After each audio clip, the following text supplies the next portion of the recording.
قد كفاني علم ربي من سؤالي۔ ایک اعتراض سیدنا عثمان غنی رضی اللہ تعالیٰ عنہ پر یہ بھی کیا جاتا ہے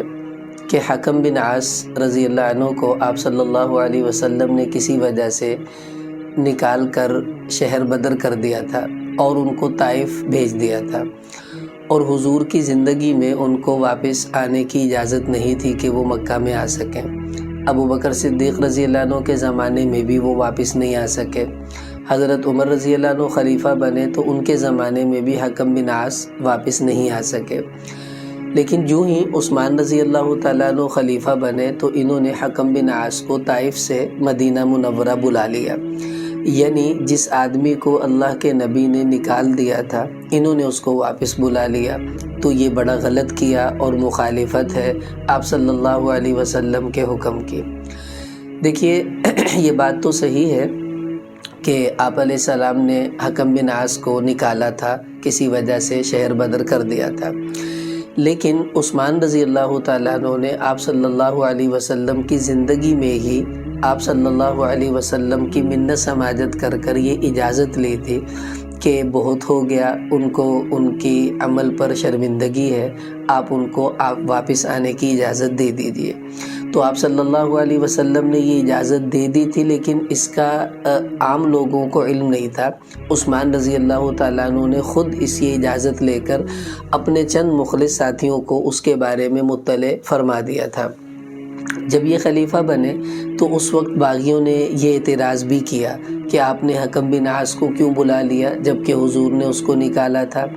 تو انہوں نے پھر ان صحابہ کے سامنے یہ بات کی جن کو یہ علم تھا، کہا کہ یہ تو میں نے نکالا نہیں، حضور نے نکالا تھا، حضور نے ہی ان کو واپس کیا ہے، یعنی واپسی کی اجازت دی تھی، تو کیا تمہارے علم میں نہیں ہے؟ تو ان صحابہ نے بتایا کہ ہاں یہ بات تو آپ نے ہمیں بتائی بھی ہے۔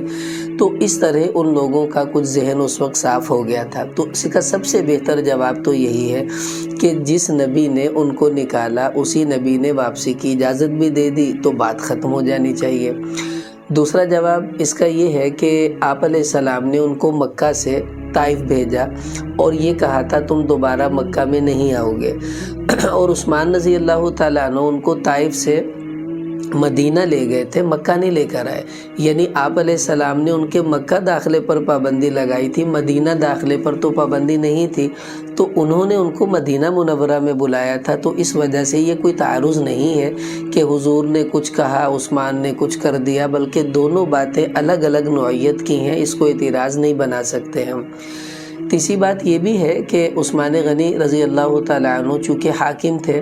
اور حاکم کی ذمہ داری ہوتی ہے کہ جب بھی کسی کو کوئی سزا دی جائے تو اس کی کچھ حدود اور قیودات ہونی چاہیے۔ مثلا ان کو مکہ سے نکالا گیا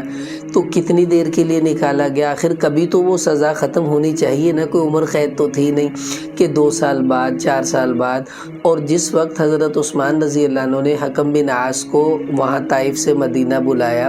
اس وقت ان کو مکہ سے نکلے ہوئے 15 سال گزر چکے تھے۔ اب ظاہر ایک سزا 2 4 5 سال بعد تو ختم ہو جانی چاہیے، پھر 15 سال گزر گئے، اب تو اس کو ویسے بھی ختم ہونا چاہیے تھا۔ تو اس وجہ سے بھی انہوں نے اس سزا کو ختم کرنے کے لیے ان کو بلا لیا، اور چونکہ حضور سے اجازت لے لی تھی اس وجہ سے اگلی باتوں کی ویسے بھی ضرورت نہیں پڑنی چاہیے۔ یہی ایک بات اطمینان کے لیے کافی ہے کہ آپ علیہ السلام نے نکالا تو آپ نے ہی آنے کی اجازت دے دی تھی،